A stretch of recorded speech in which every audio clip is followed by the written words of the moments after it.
Okay, so will you do whack-a-mole with me, Joseph? Of course. And we'll call it Generations. You know, like Star Trek Generations. Okay. Is that the new series, Generations? I don't know. It's a million Star Treks. Like, give me a break, right? All I care about is Data. You know Data. I know Dave, my girlfriend. Are you works just on Data. are you no? Are you into Star Trek or? I love Star Trek. Okay, are you Star Trek versus Star Wars? Oh, ew. I'm much more of a Star Trek. Yeah, I hate Star Wars. Star Wars is like, God. You know who ruined Star Wars? Tell me. George Lucas. Oh, what a guy. Right, exactly. Okay, we're gonna do whack-a-mole. Are you up for that? Yeah, of course. Okay, stand by.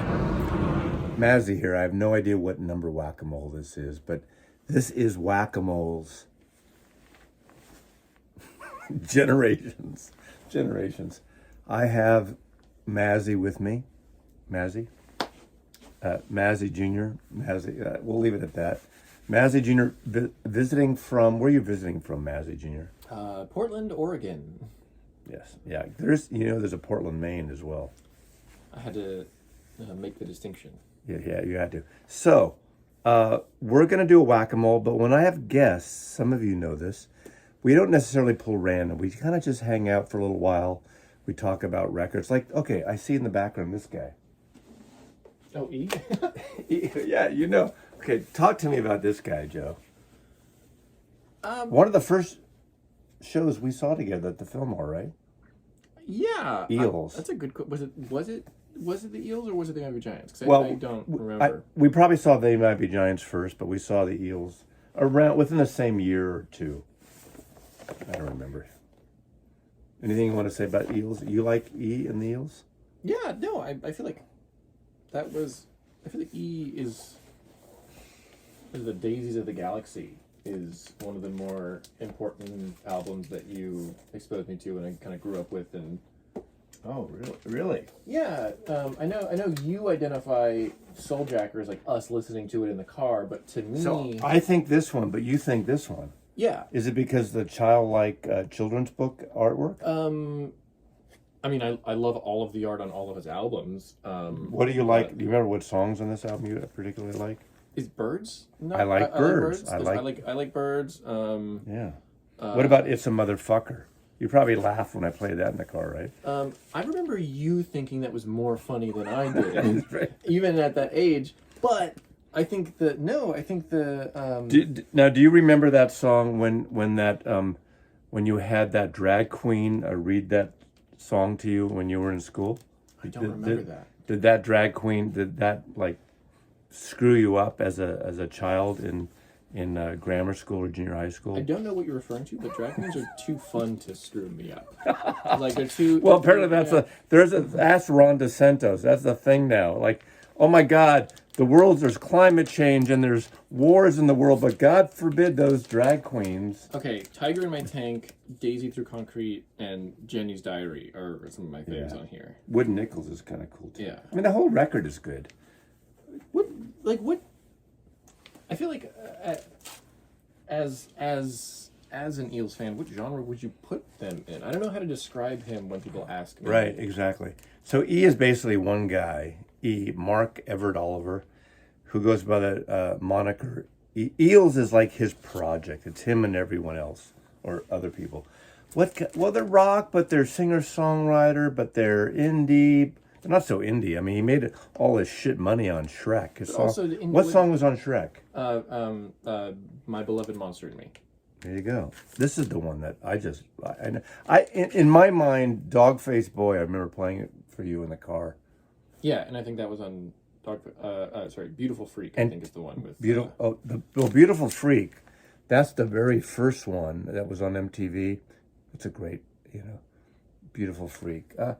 Yeah, what kind of music, what kind of genre would you put them in? It's rock and roll, but it's not rock and roll. It's funny. I've said this before. I'm going to do a fully, eventually an Eels kind of whole video, not a ranking, but whatever. But he basically takes 4 chords, and all the songs kind of sound the same, yet they're different. And I mean that in the ultimate respect because they're very catchy. They're very accessible, right? You can tell it's in Eel's song. Well, you got he's Right. got that kind of gravelly voice, unlike Tom Waits or Springsteen, but it's got that kind of raspy voice, right? Are you a Springsteen fan at all? I don't have a problem with Springsteen. I don't actively listen to him. I listen to Tom Waits more than I listen to Springsteen. You like Tom Waits? Tom Waits is much more interesting to me. Like Springsteen to me feels important, whereas Tom Waits feels like He feels fun. important. You know what I'm saying? You know what I'm saying? It's He's the boss. he's the boss. The boss always needs to feel important, right? Sorry, I'm distracted by your two framed photos Of me and of Ringo you Starr. and Ringo Starr. They sent them to me. I thought they were the same photo for a moment. No, but they're different. poses. They're different. Yeah. But I There's appreciate photos here of me and Ringo Starr, 10 years ago or so. You've seen those pictures. I have. Yeah, but I don't live here, so it's rare that He's visiting and he sees me and Ringo Starr. Do you see me? Look at. Okay, this looks like. don't. Fuck. I just. Fuck. Are you okay? Yeah, I'm totally okay. He's okay. I just He's all totally right. both. Now look. Okay. Let's talk about. Look at this. Don't they kind of look alike there? I could put my hands in my pockets like that, but I'm off camera. Right. It looks just like me. It looks Just get me some aviators. Are those? Well, they're not aviators. Are they not? No. I can't believe I just fucked that up. Okay. So, pull some records. Let's talk about some music you like. What are you listening to? Okay, before we get into the record pull, what are you listening to now at home?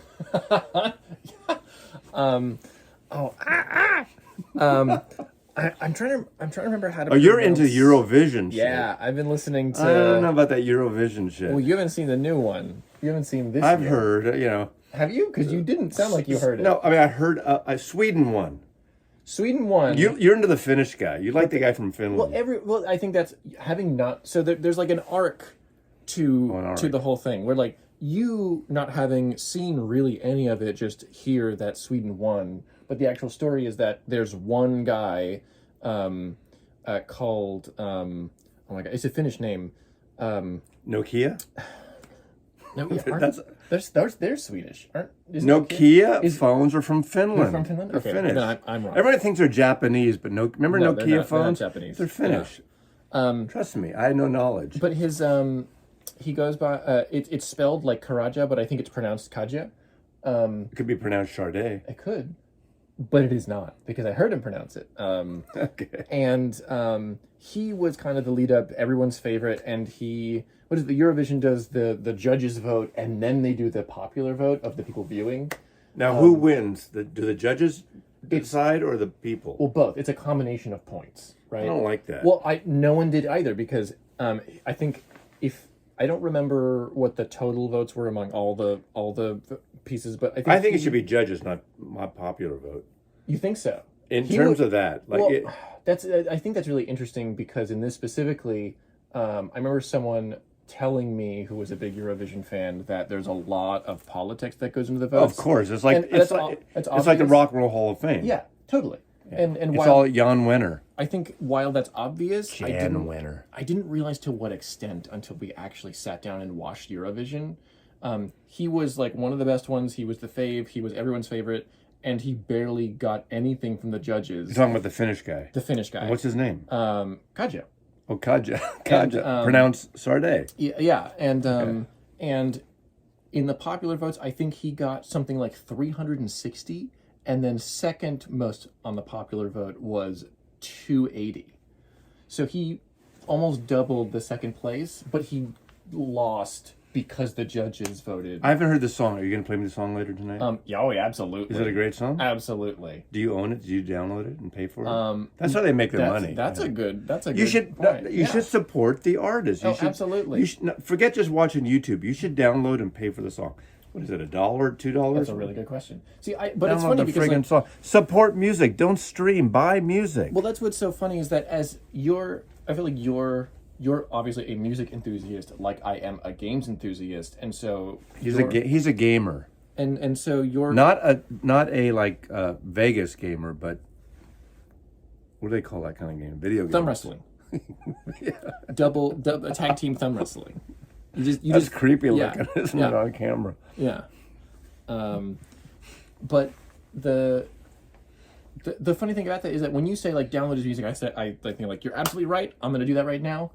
Where should I do that? Because at this point, I have no idea where I would download an album other than Bandcamp for an indie.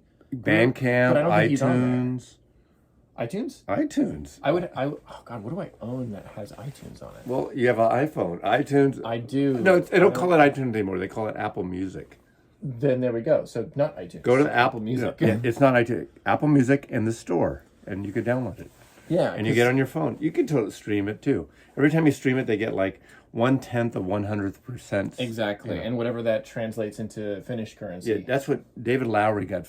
Is a champion. You know who David Lowery is? No. Have you ever heard of Camper Van Beethoven? Yes. And Cracker? Okay. Yes. He anyway, he champions how the artist gets fucked, Totally. Yeah. screwed with downloading, and that's why I try to support the artist. But I get it. I'm sympathetic, and I understand everyone can't buy vinyl or CDs and they to me, we talked about this at dinner tonight. Streaming is like a passive thing for the most part. Now, yes, you listen to it, but it's there. You don't have any kind of visual correlation. I mean, obviously you can see maybe an album cover on your phone or on your laptop or computer, but you don't have this like textural, like a thing here, like like that. Where you know what an obi is? The straps here? You're into you the studied Japanese- Japanese for a while. Yeah. See, in records they call us an obi. You know what obi means in Japanese? Come on, you studied Japanese. Yeah, I'm not fluent. It means belt. Okay. Belt. Thank you. Domo arigato. It's funny because I know the obis. They attach them to a lot. A lot of like books and The photo of the like first YMO album. Yellow Metal Orchestra. Yeah, that obi is gorgeous. That is a nice little strip. Obi's kind of a sexy thing. They're isn't it? cool. Yeah, I really like them. Domo arigato, spaghetti noodle. I love it. See, I have the Japanese Japanese versions of the American albums and Japanese versions of the British album. Oh, let's see, where are we here? Kind of like for instance, this doesn't have an obi. That doesn't have an obi. I'm obi-less. How prominent is Obi, here we go. The Well, that's baby not. meat cover in all of your whack-a-moles? Well, whack-a-mole. Do you want to see what? Okay, the baby meat cover. There's a name for it. It's kind of referred to as the butcher cover. The butcher cover. Okay. You want to see it? Do you want to see I'm it? looking at it right now, but if you want to show me the album. Oh, that's the poster. You're looking Yeah. at. Okay. That's different. Okay. Now this. Okay. I've never shown my son this. Okay. I had a girlfriend. What? I had a few girlfriends before your mother. Wow. Okay. This was the first butcher cover I got in 1973. And look at this. I never had one. Okay. And on my 19th birthday, my girlfriend, Judy, found me a copy and she wrote on it. Oh, wow. Oh, that's really cute. But it is cute. She said, "Happy birthday, Norm." I hate Norm. "I give you this album, your 500th album. This is my 500th album." You were counting. She was, obviously. "With much joy and happiness on your 19th birthday." And I'll leave the original. I won't say the rest. 500 albums at 19. Where'd you put them? In my room, I had I was living at home then. How many albums? Do you know how many albums are in this room? About 7,000. In it, 7,000. 6,000 to 7,000. These are all yours someday, but you have to talk to the archivist. She'll help you guide your way through these records. Like, you don't have a record player. You don't play vinyl. I don't. That's okay. I know now that's not your. Would you ever be interested? Do you think, or is that just not a thing? Yeah. Oh, totally. I think it's just just trying To get on with life, right? yeah, a little bit, and just culling. I had to really cull my game collection. Now, let's talk about your game collection. Okay. Tell me about it, and what areas do you go with? I think it's good because some of you out there are probably into gaming, and some of your, if not you, your parents, your kids, your relatives are into gaming. So Joseph's really in the gaming, and I remember. It's funny when Joe's mother was pregnant. two of my friends gave me the first Game Boy. Thing, you're not going to ever go to the house. You're going to want this Game Boy. I left it in the box. I didn't touch it. I'm not like even then. Wasn't into games. Once he became, I don't know, 3 years old, I opened that Game Boy and gave it to him, and then all the rest is history, right? So tell me, what are you into collecting wise? Well, I feel like when you live in when you moved 3 times in a year, you start to realize the importance of only keeping the things you really care about, and so Like your girlfriend. like my girlfriend, Okay. number one, like her cat, number two, and I assume in that order. yes, Okay. yeah, but I think for me, nowadays, everything is digital, and I think in the game space it gets really weird because it's only been probably about a decade that the norm was you purchase a physical copy and then you have the option to get digital, but you can't loan it to friends. You can't. You pay full price no matter what. You can't. It's pay like used. sharing a digital music file. Exactly, right. Okay. And I know that's not a thing I have to go over with you or anyone watching. I get it. I But get it. Well, some of the people out there, that person out there is ignorant. He doesn't know. Sorry, but- I didn't mean to pick on you. But the stuff I wound up keeping I went through my game collection and I realized I don't half of these games are games that friends left over my place years ago that I didn't have a personal connection to, or games that I purchased off secondhand and they're great, but the ones that I keep are games that I've actually had for my childhood. Like you talk about my Game Boy, I still have the original copy of the Donkey Kong that I played as a kid, right? That actual game that I played on there. And it's phenomenal, and it's great. And so I El only kept... burrito. Excuse me? El burrito. Donkey Kong? That's a donkey in Spanish. Oh, el burro, El burro. I think is... El burro. Yeah. Roll the R. That's more of a Not flattening burrito. of the R. Burrito is like that long Yeah, word it's a with meat and chicken in Yeah, it. Yeah, it's a burrito. Delicious. Sorry. Yeah, Okay. a burrito. Yeah, I should know this. But for example, I kind of discovered a local game shop near me that deals in retro games, and usually those shops are a little more up their own ass than I'd like to admit. You talk like that to your father. I got it from talking to my father. All right, what's this? Do you know who this is? I just did a random poll. Judy Collins. I'm not super familiar. Have you heard her name? I have. It's so funny because I know this isn't, but her face and the way she's lit here, she looks like an AI render. She does. She looks does. like what's that character? Alita. A Battle Alita. Battle Alita. Yeah. Right? Look. Battle Okay. Angel. There's a. Have you ever heard this Crosby, Stills and Nash song, "Sweet Judy Blue Eyes"? You're gonna have to repeat that sentence again. Have you ever heard that song by Crosby, Stills and Nash? Yeah. "Sweet Judy Blue Eyes." Yes. You have it. You I have. have.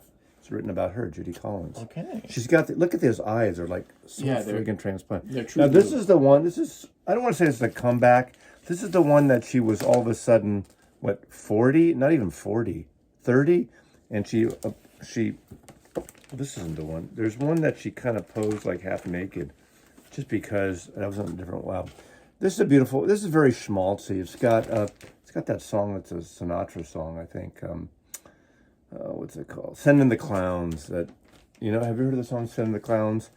Oh, speaking about clowns, let's go back to the eels again. Okay. Yeah, let's do it. Now that you got me here. You got you there. Okay. Are you into Billie Eilish? Do you like Billie Eilish? I do. I do too. I feel like she's Do you are you afraid of clowns? me. I love clowns. You do. Okay. No, I This is an Eels album. This is called Earth to Dora. these illustrations are gorgeous. I love these. Look at that. How great is that? Yeah. I showed this to the archivist and she was creeped out by it. But I think this is great. I like the Eels. I know I mean, come on. Who would you pick on a date night? The clown. Whoa. Okay, never mind. Okay, that's not good. Anyway, Judy Collins, folk singer. She's the one. Okay, this is a good thing. Do you like Leonard Cohen? Yeah. Judy Collins is the one that really helped Leonard Cohen become famous as a singer. She covered the song Suzanne. Suzanne would take you down to a place by the river. She covered it, and she made, at one point at a show, on a television show, I believe, Leonard Cohen to come on stage with her and sing. And he actually walked off stage right away, and then he came back. And she basically said, you know, I love your songs. She's the one that pushed him into the audience. So we got to thank Judy Collins for Leonard Cohen. You didn't know that, did you? I did not know that. No. Isn't that a cool, beautiful? Anyway, she dated Stephen Stills, who wrote "Sweet Judy Blue Eyes" that Crosby, Stills and Nash had that song with, and they sang it at Woodstock. You've heard of Woodstock, right? Yes. Okay. God, the front and back of that album is so funny to me because of how muted It does look like I just realized, it does look like an AI it does. creation. But I think the thing that's especially Because funny, it's the eyes, right? it's the eyes, but the fact that her she's smiling in one of them and not in the other, but the smile is so muted. It's not a grin. It's like kind of the cameraman told her to smile and she didn't want The to. cameraman, okay. Oh, you'd love this because Joseph is an illustrator, an artist, storyboards. He's available for freelance work. Okay, Super Snaz. This is kind of cool to pick. Yeah, this. tell me about these. This is cool. This is a San Francisco band called the Flamin' Groovies, around 1968-ish, give or take, 69 this came out. And 69, okay, I just looked at the And date. got Bootleg Fritz. They're from San Francisco. And look at this. You like animation, this kind of stuff. I mean, this is so... What are these influenced by? What cartoon era? It's the Mickey Mouse. He's wearing the pants. Not Mickey Mouse, but what's the... He's wearing the Mickey What's that Mouse other pants. illustrator artist? Not Disney, but the other one. Fleischer? Fleischer. Max Fleischer? Yeah, the Max Fleischer brothers. Right.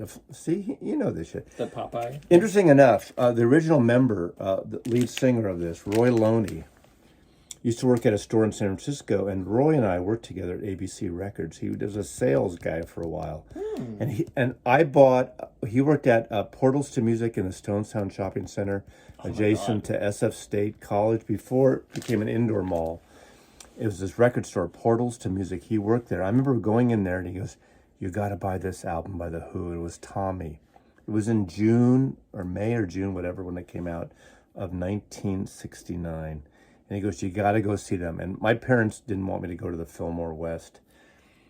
And I went. And it was the first show I ever saw at the Fillmore West, like a week or two after I bought Tommy, was The Who at the Fillmore West, because Roy Loney told me to go. How cool is that, right? He left the Flaming Groovies, and then there was a retro version. Anyway, in the 70s, the version of Flaming Groovies was more like, on Sire Records, was more sort of Mercy beat, jingle jangle pop. And then he had a band called the Phantom Movers in the late 70s on Solid Smoke Records. So that's what a whack-a-mole is basically about. What's another band? What other music do you like? Do you listen to? Well, I'm actually was curious about this. There's the John Coltrane Atlantic Years, and the thing that's jumping out to me is in mono. Oh, Is that okay. like a sales pitch? Like, is that... Sorry, what I mean to ask... Do you know is, John Coltrane is? I'm very well... Well, I don't know. It's funny. We don't, as much as we talk, and, we don't really talk about, I've never really spoke to you a lot about jazz, have we? I mean, some jazz. Yeah, we've talked about jazz. We have? Okay, we have John. I feel like you specifically talk so much about music that you may have forgotten how much of it was with me or So not. you remember the shit I talked to you about? Some of it. Okay. So, okay. So why in mono? Why is that like on the spine of the album? Do you know what the difference between mono and stereo? One speaker versus two, left versus right. Right channels. Two. And the way it's mixed, for instance, yeah. I mean, okay. Like, please explain if that's oversimplification. The people watching will know, and I'm probably not a good person to explain it. Some audio file. We actually talked about audio files, which we'll get to in a minute, because there's two different things. We have different takes on audiophile, the term, and we'll talk about that in a minute. But mono, yeah, okay. Obviously, early on, mono was mixed to car radios and home radios, one single speaker. That was mono, okay? And then in the late 50s, stereo happened. People started getting it kind of came around in the bachelor pad period, mostly like, you know, rich white guys, bachelor music, had the left and right. And there was a period of time where things were mixed for stereo, which were wide mixes, like Enoch Light, Command Records, the Ping Pong Effect, where you'd have like bongos and drums and percussive stuff go from left and right, and you literally hear it go from left and right. Now, in the 60s, most people had mono. Not a lot of people had stereo, especially in the UK. So if we talk about the Beatles, for instance, the mono would be the main thing. Everything would, even though you'd have maybe 2 speakers on a stereo system, when you mix it to mono, the illusion is everything is coming out of the center. There's no speaker in the center, but you listen to it, it sounded like things were coming out of the center. Sure. Okay, which is technical jargon that I'm not as... Ask Steve Hoffman, he'll tell you whatever. People like that. And probably most of you will explain it better than I'm explaining it. But as things progressed... Now, at that time, the Beatles, they'd have the vocals on the left and certain instruments on the right. A lot of people don't like that because it's too far separated. But finally, they started mixing around 1968. They started getting rid of mono, and everyone got their stereos, and things were, especially in the psychedelic area, things swirling around your head. So, I digress here, and I go back to, okay, the jazz stuff. A lot of people in jazz, Atlantic years of that's probably the mid-60s, early 60s, those Coltrane Atlantic records. A lot of people like the mono because they may not like the saxophone here and the drums there and the piano here all around. Okay. I don't mind that. To me, and this is, I've had debates with people, if I'm in a jazz club, I'm going to hear the guy on the left. A lot of times they don't have the sound system centered like a big auditorium.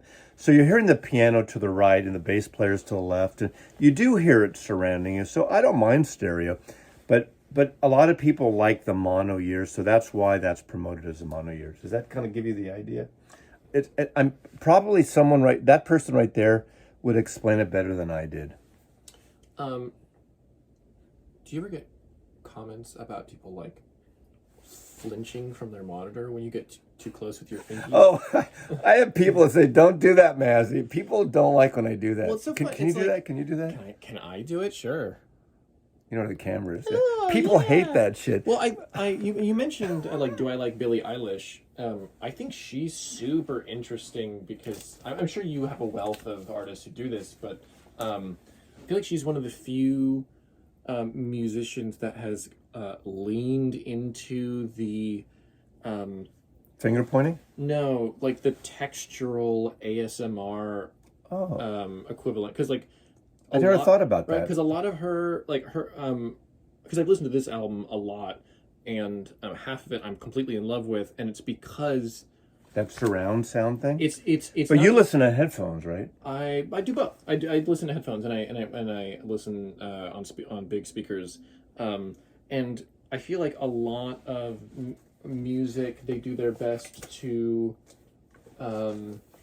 remove texture, and they do the inverse with her, where you like even Tom Waits, right? Tom Waits is about the voice and about the texture of his voice, but because he's so loud, you don't get to sit with it very much. Whereas she almost whispers, and it produces like The Look of Love, right? Is a little bit of an instance of that, where it's about the texture of her voice almost as much as it is the music. And I feel like with ASMR being not like it used to be very much, oh, the internet is in its infancy, look at these weirdos, and now all of a sudden you have this, it's like, oh no, there is a large set of people who enjoy listening to just sound that is not necessarily musical in nature, right? Whether it's like someone whispering into a microphone or a rain stick. ASMR. Yeah. ASMR. Okay, so clearly you also do that because you are already doing the binaural joke. Well, right? I'm doing the cliche. But of like, it. yeah, it's I think it's cool because it leans into a lot of that stuff. Do you remember in the car? I used to play him in the car. I used to hate Tom Waits. And he used to hate Tom Waits, and he used to do an impression you remember the impression he said? Well, I love. Piano's been Oh my drinking. God. There's this amazing interview on NPR with him, where I think Terry Gross asks him like, "What?" There's a place for us. She asks him like, what are your vocal exercises like? What do you do to warm up? And he starts to explain his experience. She's like, "Can you do one for us?" And he goes, "Oh, okay." And he does something that is closer to my caricature of him. Just on. Well, you know he's doing a riff. fantastic. Don't you think he's It's doing so a good. riff? He's doing a He's shtick. so- He's doing shtick, right? I mean, Like us, yeah. we're doing shtick here. I feel like he is himself, and when people ask him to ham it up, he says, "All right, I'll do it. I'll do it again." Like Mystery Men, he's great in Mystery Men. Oh, totally. Oh my God. Totally. Yeah. Okay. I think we had a nice conversation. We're coming in on 30 minutes. We're gonna wind down. Let's do like. Do you know any Tom Waits songs that we can close out with? You and I together as a duet. Oh God. You know, there's a place from West Side Story. He covers No. that. I don't know all the lyrics, but I always think about The Piano's Been Drinking. Is that the name of the track, or is that just... I don't know. So. The piano's been drinking. Are you okay? You've been drinking. We've been drinking. I had one margarita. One. That's all. I had one beer. That's all. One. We don't drink more than one. It was delicious. Yeah. Thank Okay. Mazzy and Mazzy Jr., thanks for watching. Maybe next time Joe's visiting or I'm in Portland, we'll do another one of these. It's for fun, right? Just Yeah. enjoy it. And you know, like if you're an audiophile, Oh, we didn't even get the audio. No, that's okay, fine. This is funny. Let me just 2 more minutes. Okay. 2 minutes. Dos minutos. 2 minutos, por favor. Well, siéntese. No. Okay, so we talk about audiophile. So he's coming from a point. I talk about audiophiles, audio PH files. He's to audio, 2 words, File types. files. So what did you say about audiophiles tonight at dinner? Oh no, I was just talking about how we were talking, like this whole record collection, right? Like, I think you almost earlier talking about most laymen. If you want to listen to music, you just go to a streaming service, or you go to the easiest way you can access it. Like all this whole album collection, while beautiful and amazing, and I think important, is like to most people superfluous, right? Like I don't need 8,000 records. I have my phone, right? And for me, like as a person who is really into games, hold on, there we go. As a person who's really into games, like I am very much into looking forward to grabbing a Mister at some point. What's a mister? What's a Mister? But a physical game?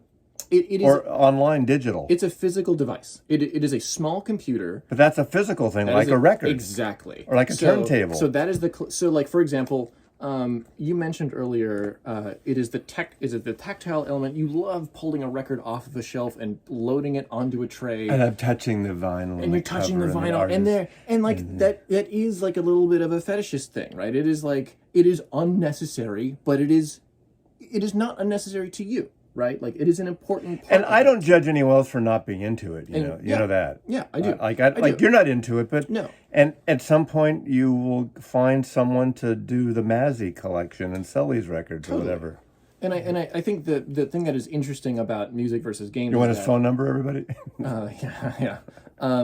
Is that like the device that I'm talking about basically can emulate old devices with a level of precision that is really important. I could listen to him Right. all night. Like he can listen to me all night. Like these albums are important to you, but I can listen to these online, right? Whereas like a lot of games, I can try to play them on my machine, on my PC or whatever device I have that runs an emulator, but they may not run properly. So it'd be the equivalent of like, oh, I can stream something, but it actually sounds worse, which is the argument, right? A lot of like the streaming services have lower bit rates than a CD or an album, right? Does that sound accurate? Exactly. Right? Yeah. So it's a very similar kind of thing. So I'm falling down a similar rabbit hole, but in a different medium, in a different right? genre, So yeah. it's not like I don't Different understand. medium, I yeah. totally get all I had. Now you know who this is. That's a Bobathan Dillathan. Exactly. Now, I showed this in a video, and someone crucified me, made a comment, because I said I saw him in Austin in 1975. Well, of course, I was looking at this. I saw he didn't play in 1975. He played in Austin in 1976. Do you have a corrections section? Well, no, people just will say that, and I don't mind people being corrected, but I just want to like correct myself. It was 76. I was thinking this tour was 75, but it went from 75 to 76. I happened to see him in Austin in 1976. So there you go. You should have like a little Look at that hat. Isn't that You should have a cool? correction section on the end of your. Well, what's the correction? That's the comments. Why would you have a separate correction? Because I don't know. What's the difference? What's the difference? I do make mistakes, and I like people think correcting me. Some of my favorite podcasts have sections at the end where they like. They address things like last week we said X and Y.